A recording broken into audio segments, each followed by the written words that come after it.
Yeah, first of all, I appreciate everybody being here today.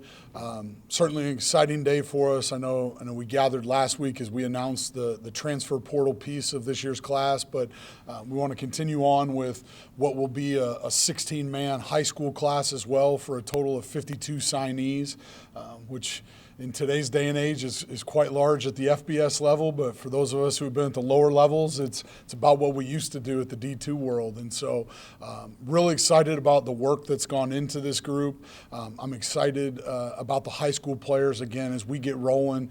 My hope is that this is the largest portal class that we'll ever need to take. We want, it's very important to us that this program continues to be built on the backs of the high school student athletes in the 6-hour radius and certainly in our extended areas that have been really good to us over the years. And this is just a start for us. And so excited about the 16 young men that we're announcing today.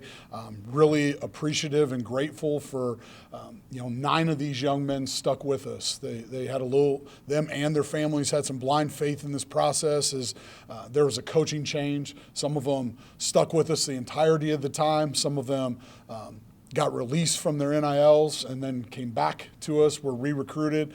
But I really give those young men quite a bit of credit, and then certainly a few of the newer additions to round out the class of 16 today. So excited to add this group of young men. Again, they're a big piece of the puzzle going forward, and at that point we'll open it up for any questions.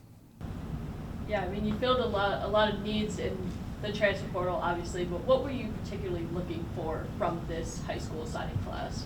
Yeah, again, the first and foremost, we wanted to retain as many of them as we could. Obviously, the prior staff had done a tremendous job. It was the top-rated class in rankings. They should re-rank them at the end of every, at the end of every 4-year cycle. But they had done a great job on paper putting together a tremendous class. So trying to keep as much of that group together as we could. And then as people and pieces started to break away for whatever reason, it was imperative to fill them. We had a lot of natural attrition occur on the defensive side of the football. We had more seniors that graduated and exhausted eligibility on that side. So defensive line in particular, linebackers in particular, and then certainly defensive backs were things that needed to be addressed both through the portal and through the high school class. Yeah, speaking of that, I mean, what was the strategy in order to, re-recruit or retain as many players as possible? Yeah, I think it started with just like anything, it's trying to build a relationship. And in this case, it was a lot like speed dating. Things had to happen quick.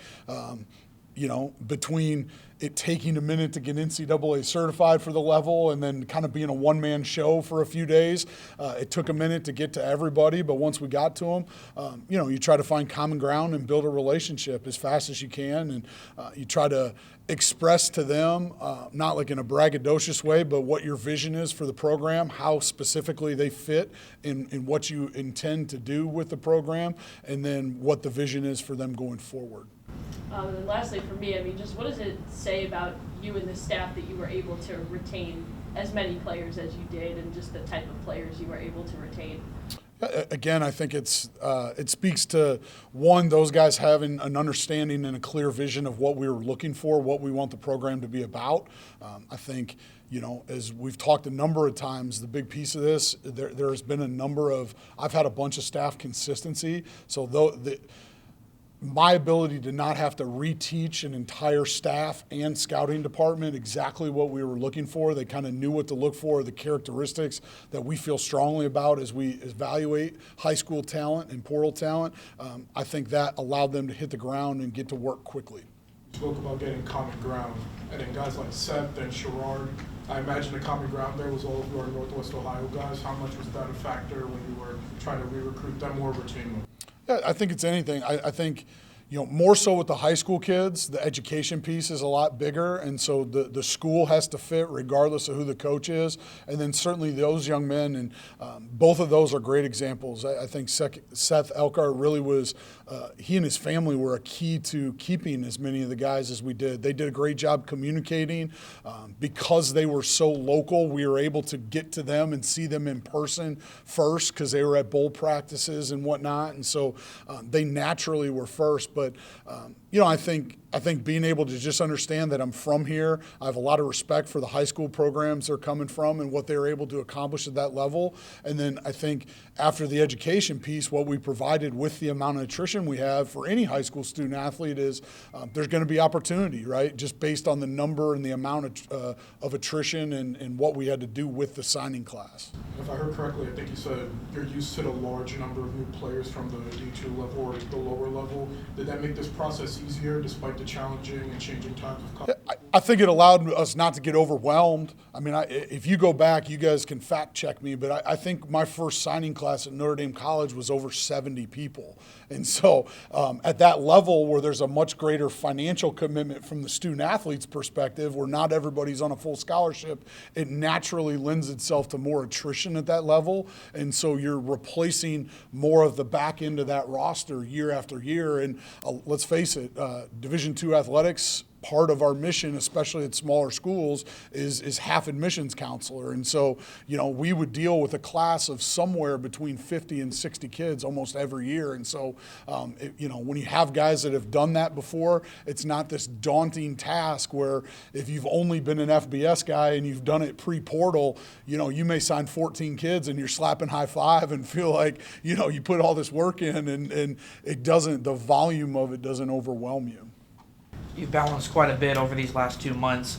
Getting your first high school class here at the MAC level, just kind of how fulfilling is that for you? Yeah, it feels great. Again, it's validating that we had a plan and we had a purpose. I give those young men and their families a tremendous amount of credit because especially the ones that were mid-year enrollees, right? I think 9 of those young men enrolled early. And so you want to talk about really expediting things to continue to have faith, and really about a 15-day window speaks volumes to those young men.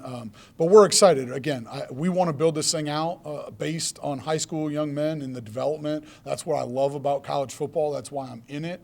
And so to put together our first recruiting class, and again, some of it was started by the last staff, but selling enough of a vision, providing enough of an opportunity, this group will look back to, in 4 years and say, hopefully they were the linchpin of what's something that was great. Yeah, through the conversations you've had with these 16 kids, film, any position or player that jump out that you're really excited to see perform? Yeah, I'm excited for all of them. We mentioned a few.